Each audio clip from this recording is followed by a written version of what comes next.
सभी अहली दुनिया ये कहती है हमसे कि आता नहीं कोई मुल्के अदम से।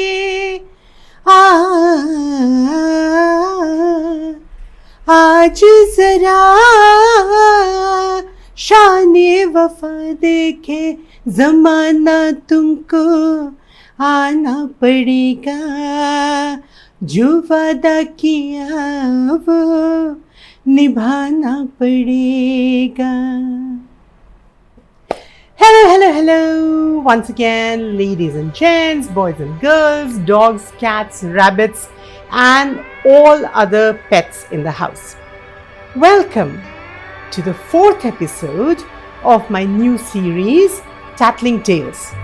I am Sangeeta Bahadur, as some of you might already know, and today I'm bringing you back from Spain, where I took you last time in my 3rd episode, to my own family tales once again. Yes, I have a basket full of them and I don't think I'll run out of them very fast.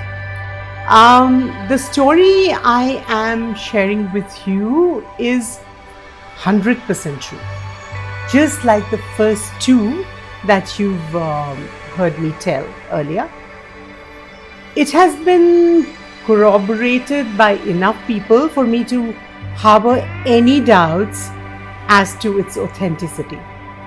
The difference, however, lies in the way I'm planning to narrate this one. Rather than just fleshing out the basic story in my own style, as I've done earlier, I have rewoven the otherwise simple tale and added seasoning and masala to make it more entertaining and contemporary for you. The author in me simply could not resist it, so do bear with me while I tell you this really wonderful story.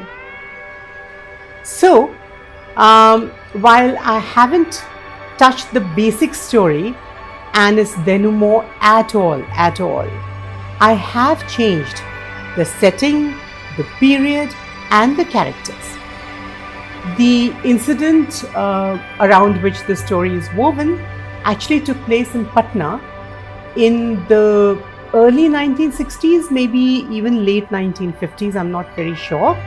But I have brought it forward to the present and changed the location to Delhi. Late night travel in a rickshaw from the railway station to home has been upgraded to a frantic journey in a cab from the airport to a hospital.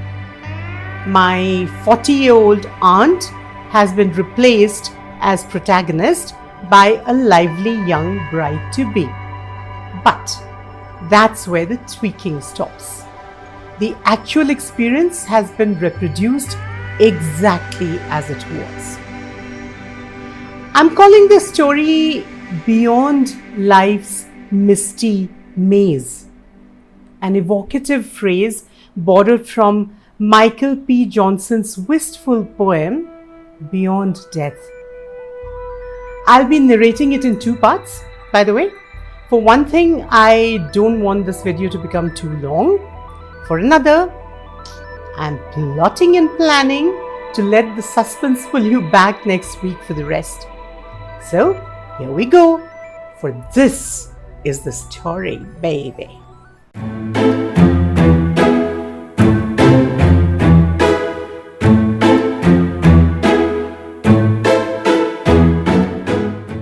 The girls were laughing so hard that Lachak considered ducking. That way, she might dodge the shrapnel likely to begin flying around soon. The hooks, buttons, and safety pins valiantly holding wardrobe malfunctions at bay.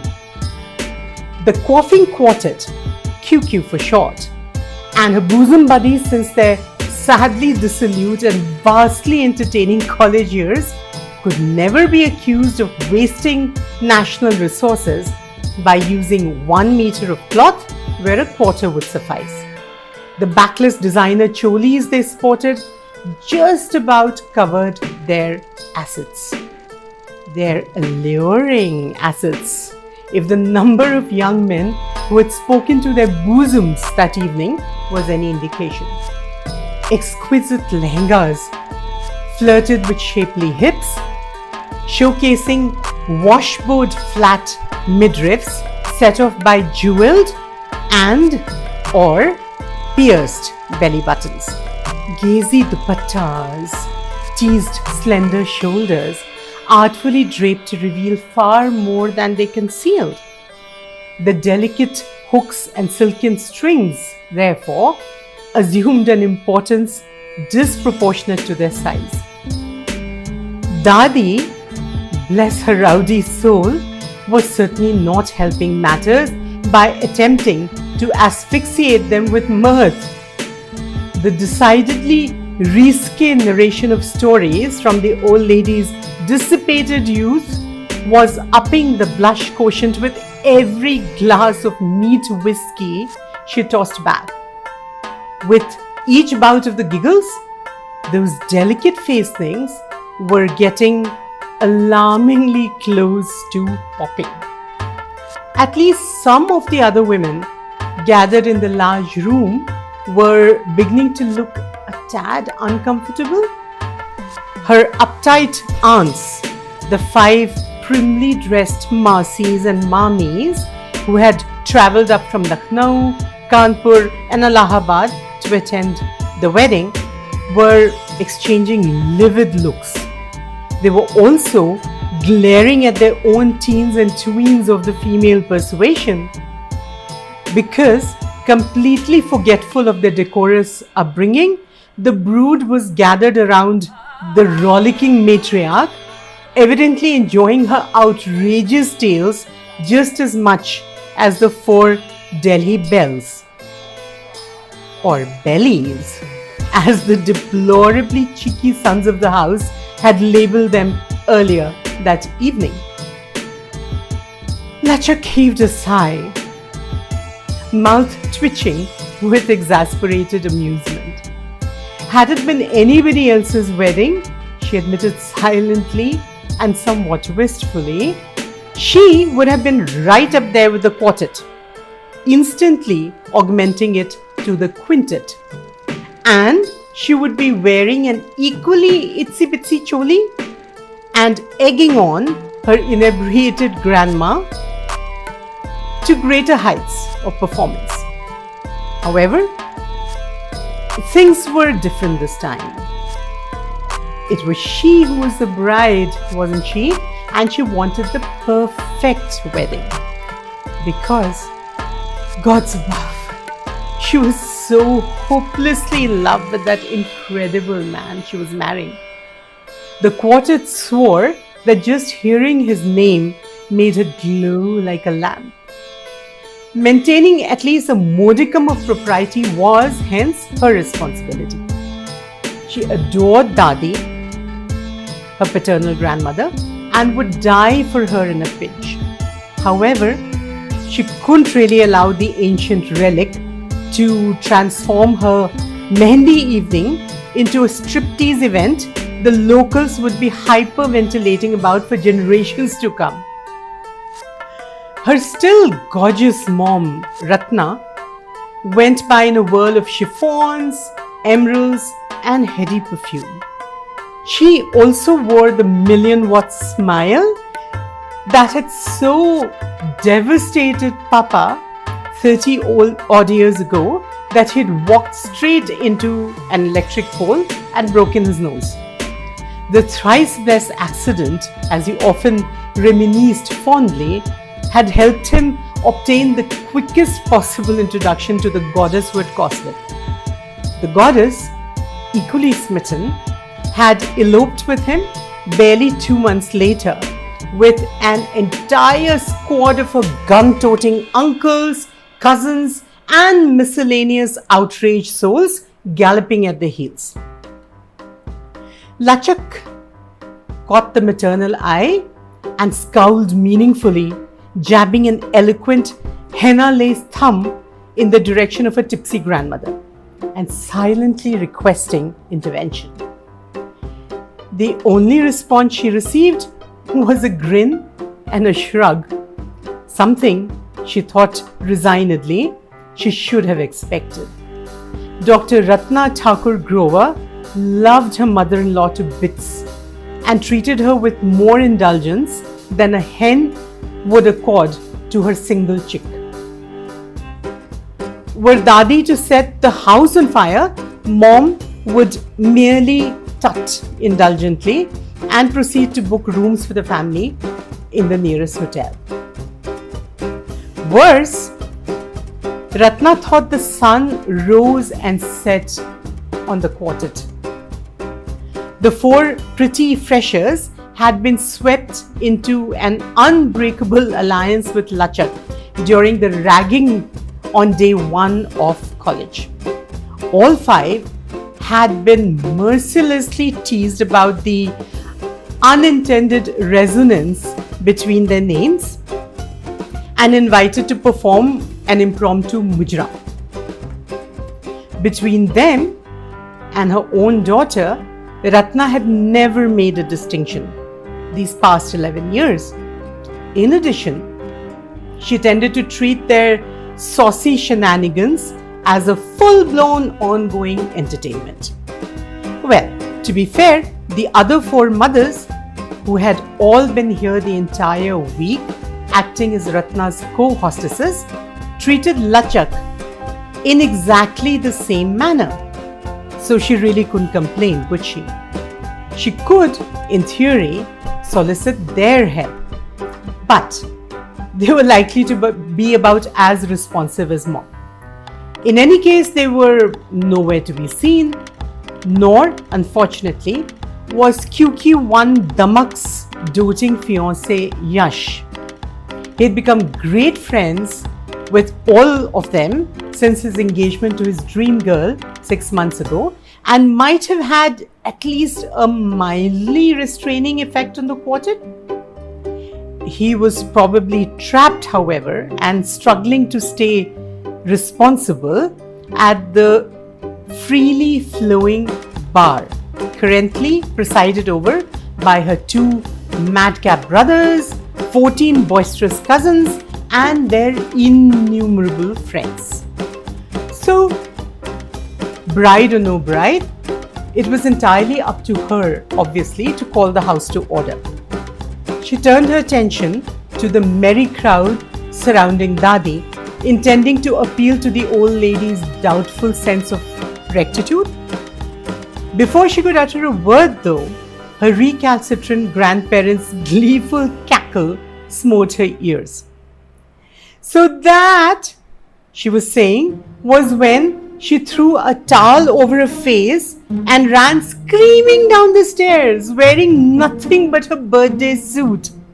And there, right in her path, was the entire family of her potential bridegroom, their mouths agape and eyes popping, rather appreciatively in some instances. The quartet and the cousins were now clinging to each other and bits of furniture, striving to stay upright as tears of mirth streamed down their faces. At this point, the Masis and Mummies, tried beyond human endurance, stood up as one and marched out of the room, breathing fire through pinched nostrils. Their pithy comments on the clan of uncouth Punjabis into which the family's black sheep Ratna had so unwisely chosen to marry trailed in their wake, scorching the fragrant air.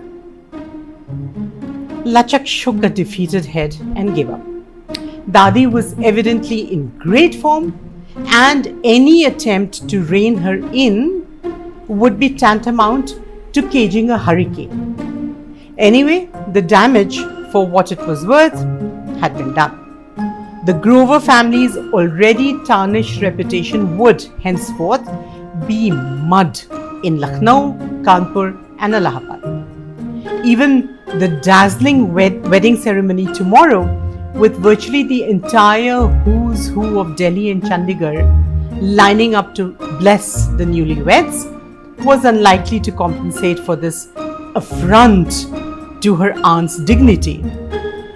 There was little she, or indeed anybody, could do about it. Better by far to focus instead on the efforts of the celebrity henna artist flown in all the way from Jaipur to turn her feet into dainty works of art. A catchy rhythm sparked off the dholak at the other end of the room, and some of the women began to sing, voices soaring joyously in celebration. This encouraged others to break into the energetic, saucy steps of the Gidda. The noise level in the house went up by several cheerful decibels. Even Dadi abandoned his storytelling and shooed away her audience, insisting that they join the dance.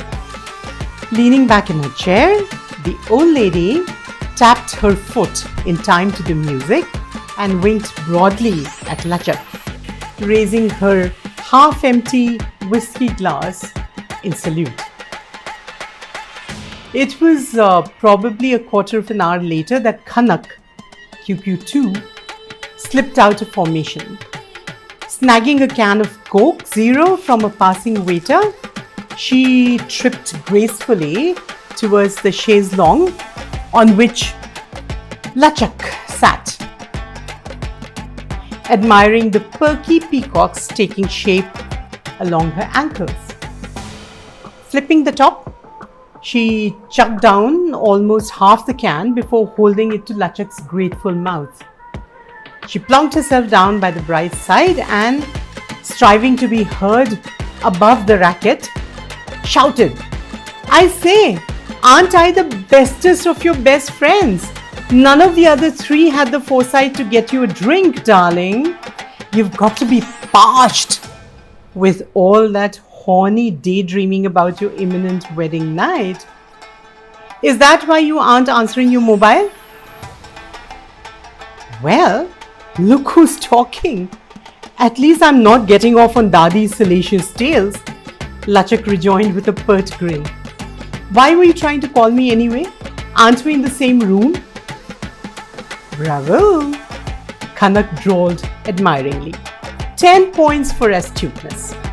"Much as I love you, sweetie, I would never waste money calling you when yelling would suffice. I merely saw your mobile screen light up twice as I was walking down. Some long discarded boyfriend maybe? Threatening to commit harakiri if you insist on tying the knot with your hottie in uniform?" She picked up the ignored iPhone from where it lay on the floor cushion next to Lachak, fed in the PIN number. The QQ had no secrets from each other, and examined the screen as it came alive. 8 missed calls, she announced, raising finely crafted eyebrows. "In the last 10 minutes. From... I was right. Why did you never tell us about Payoj, you sly thing? And such a handsome dude too. Was it because of that ridiculous name? In which case I quite understand." Lachak rolled her spectacular hazel eyes and retorted, "That's Tuvi's cousin, silly. His bua's son. Wonder why he's calling me. Doesn't he realize I'd be sitting here with henna-coated hands at my useless best?" Khanak laughed and misquoted, "उनके हाथों में मेहंदी लगी है, phone लेने के काबिल नहीं है." So let's see. Why don't I call him back and tell him just that? The girl's got henna on her hands, you moron, and is in no state to natter on the phone. I am right here though, and all ears in case you'd like to whisper some sweet nothings into them. Maybe you could just hold the mobile to my ear? Lachak began dubiously and was firmly shushed. You can't keep all the good-looking guys to yourself, honey, Khanak told her severely. Stick to the one you've already stamped with your initials. The rest are fair game for Ada, Mehek and me. Damak, of course, has been out of the race ever since Yash. He is good looking, right? This Payoj.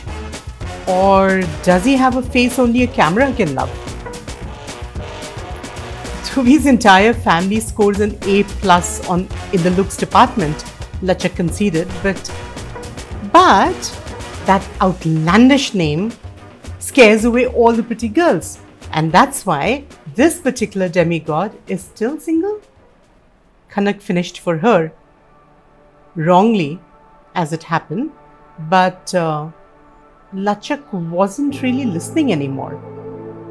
Suddenly, out of nowhere, a hollow the size of Mount Everest had blossomed in the pit of her stomach, sucking in all light, all sound, every sensation.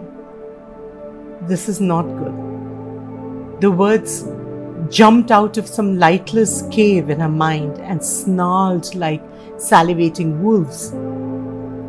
Whatever he's calling me for is not good.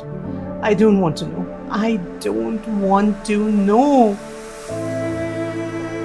As Kanak touched the call button and the screen flashed into action, Lachak felt her forehead bead with icy sweat, even as her skin puckered into a million goosebumps. She must have shivered because the henna artist looked up to frown at her. "Hold still, please," the woman admonished before returning to feather the peacock's tail. Evidently the line had connected because Kanak was breathing a seductive "Hello, handsome" into the phone. "Payoj, right? Oh no, this isn't Lachak at all. She wouldn't speak to you this way, would she? At least I hope not. She's soon going to be your bhabhi, sister-in-law, after all. Besides, you do realize that she's in the middle of her mehndi ceremony and can't possibly..." "What? Oh, I'm Kanak, her BFF. I'm sure she's talked about me and..." "Huh? Well, how rude. What do you mean you don't have time for..." There was a commotion at the door as someone pushed through the billowing silk curtains. Several laughing women attempted to bar his unsanctioned way into this exclusively feminine milieu, till they saw something in his eyes, in his face, that made them step back, their eyes wide with sudden apprehension. "Yash," thought Lachak, her mind drifting like a feather through a gathering mist. "That's Yash." She saw his eyes sweep through the space and snag on her, and he began walking blindly forward, his face the color of blanched linen. She watched him wade through the bright shoals of women as though he couldn't see them. She heard Kanak gasp something that sounded like, "Oh dear God, no!" The hollow within her froze into black eyes, slippery and cold. Yash fell to his knees on the rug at her feet, heedless of the henna artist's sharp rebuke, and grasped her hand. "My mehndi," she thought wispily, irrelevantly. It's hopelessly smudged." "Now, listen carefully, Lachak," Yash began in a sawdust-coated voice, his eyes meeting Kanak's big, frantic brown ones in silent understanding. "Don't panic, because it could have been a lot worse. There's been an accident. Duvik is... He was... I don't know how else to say this. He's in hospital, in ICU. Someone shot him." He's alive, but Lachak, they need you there. He needs you because he's lost a lot of blood. And Lachak, do you understand what I'm saying? That's utter nonsense. Lachak heard herself speak, her voice high and light as though calling a child's bluff. He's in Delhi for the wedding, not at the LOC in Kashmir. No cross-border firing there, so he couldn't possibly have been shot, you see. It's just a joke, and in very bad taste. Her heart, however, was crumbling within her into ashes and dust, and there was a ringing in her ears as though a grenade had gone off somewhere in the vicinity. She looked at her hands and was surprised to find them trembling. The henna artist slowly set aside the small application cone she had been wielding and stared at Yash, the peacock forgotten at last. It's not just soldiers who wield guns, Lachak, Yash rasped, grasping her chin to make her look at him. She was vaguely aware of the music dying away like a fading heartbeat, of the muffling cloak of stark silence, of familiar faces, her parents, brothers, Dadi, the quartet, crowding around her, too dazed as yet to react. He was shot in an altercation somewhere near Khan Market. I don't know by whom. 2 of his cousins were with him, and they rushed him to the R&R hospital in Vasant Vihar, I think they said. The doctors are doing their best, but they need you there, Lachak. Something about your blood group? I couldn't quite follow the jargon, but Tuviksha's dad said you would understand. Do you? She stared dumbly at him, her throat padlocked and her tongue a hopeless tangle in her mouth. It was her white-lipped mother who answered for her in a voice clipped with distress. Yes, she does. We do. Tuviksha's an HH blood type. So is Lachak. That was the most curious compatibility they discovered when... anyway, he'll need... She choked on the words, swallowed, and placed her hands, strong doctor's hands, on her daughter's rigid shoulders. I'm sure they're looking for other donors, but she's the only one they know can immediately donate to keep him alive. She turned to her husband and whispered, "We must get Lachak on the first flight to Delhi. I don't know how you'll manage that, Monty, but I'll manage." Manjeet Grover, the tremendously respected Advocate General of Punjab, was one of the few who could pull off the miracle and would. For his beloved daughter, he would have lassoed the moon if he had to. "I'll have the planes take off aborted if that's what it takes, but you'll be on the next flight to Delhi, Lachak, I promise. And we'll hang the bastard who shot Tuviksh." With that guttural pronouncement, he swiveled on his heels and strode away. He was already dialing a number on his mobile and snapping out instructions to officials pushing their way to his side through the crowd of guests. The next hour was a frightening blur for Lachak, the stabbing pain in her heart the only tangible reality.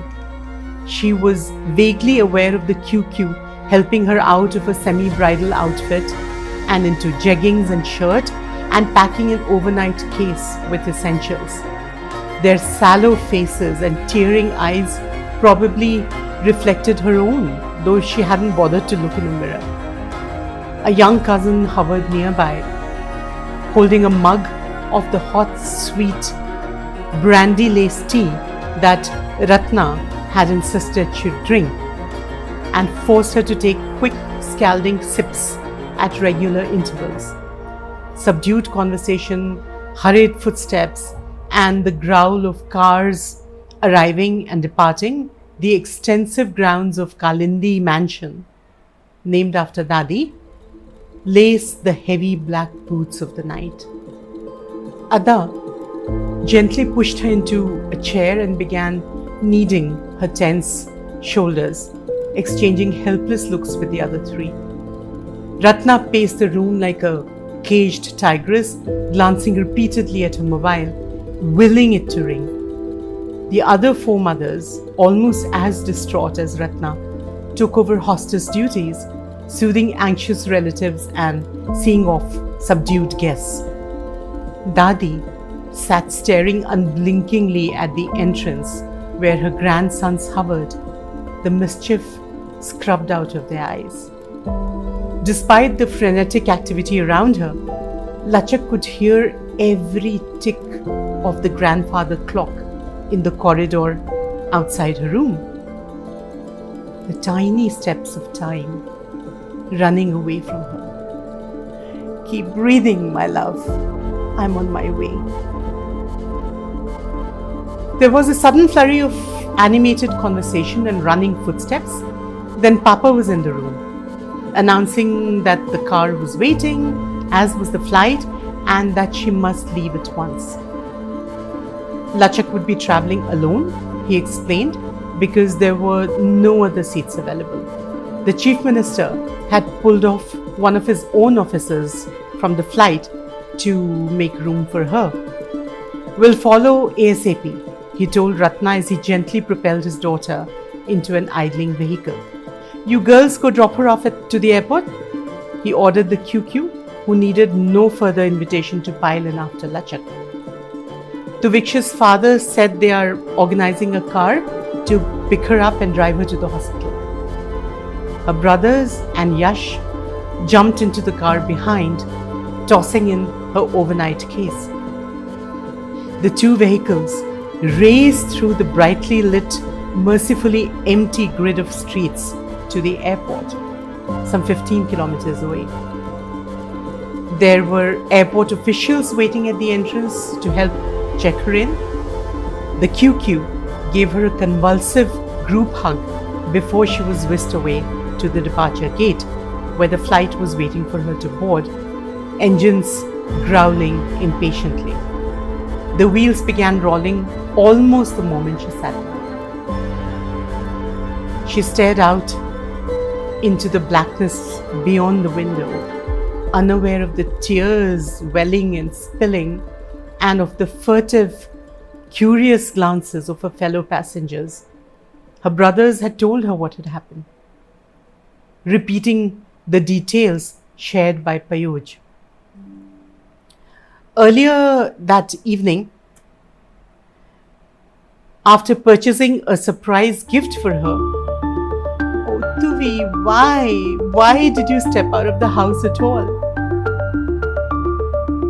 But that evening, Tuviksh, Payoj, and another cousin were strolling back to where they had parked their car in one of the winter quiet lanes behind the posh market. Suddenly, an SUV with tinted windows screeched past them. The door was flung open and the men inside, obviously high as kites, grabbed two girls who had been walking a few feet ahead of the oblivious cousins and attempted to drag them, screaming and kicking, into the vehicle. Tuviksh was the first to break out of shocked immobility, his commando instincts kicking in. He had sprinted towards the tableau, letting out a blood-curdling yell calculated to terrify the assailants. Payoj and Aham had followed at his heels. By the time they reached the vehicle, Tuviksh had already slammed and punched away two of the three men looming inside the vehicle, breaking their hold on the terrified girls. Alerted by the noise, other voices had begun to call out inquiries. Several pairs of running footsteps could be heard down the dimly lit street. The youth driving the SUV shouted a warning at his companions. The vehicle began to move forward, evidently intent on getting away before someone thought to call the police. And that was when the real nightmare began. The third assailant, pissed at losing their prey and too stoned to care about consequences, pulled out a gun. He fired blindly at the three men ranged protectively around the shivering girls. Most of the shots went wide as the SUV careened dangerously away, but one found its mark, slamming into Tuviksh's chest more by accident than design. The police van patrolling the other side of the market had driven up shortly thereafter, sirens blaring. The cops had helped the horrified cousins to load a still conscious Tuviksh into the back of the car and had escorted them to the hospital. The doctors had begun working on Tuviksh almost immediately, but his very rare blood group, carried by 1 in 10,000 people, had stymied them completely. Till his distraught parents had recalled the odd coincidence of their future daughter-in-law sharing the same blood group. Okay, so this is where I'm ending part 1 of this yarn. If you want to know what happened in the end, you'll just have to come back next week, won't you? In the meanwhile, if you're enjoying Tattling Tales, do like and subscribe to the channel and share it with the whole world and his wife. As you know, joy only grows when you spread it around. Do take care of yourself until we meet again next week for the second part of this particularly riveting story. Bye.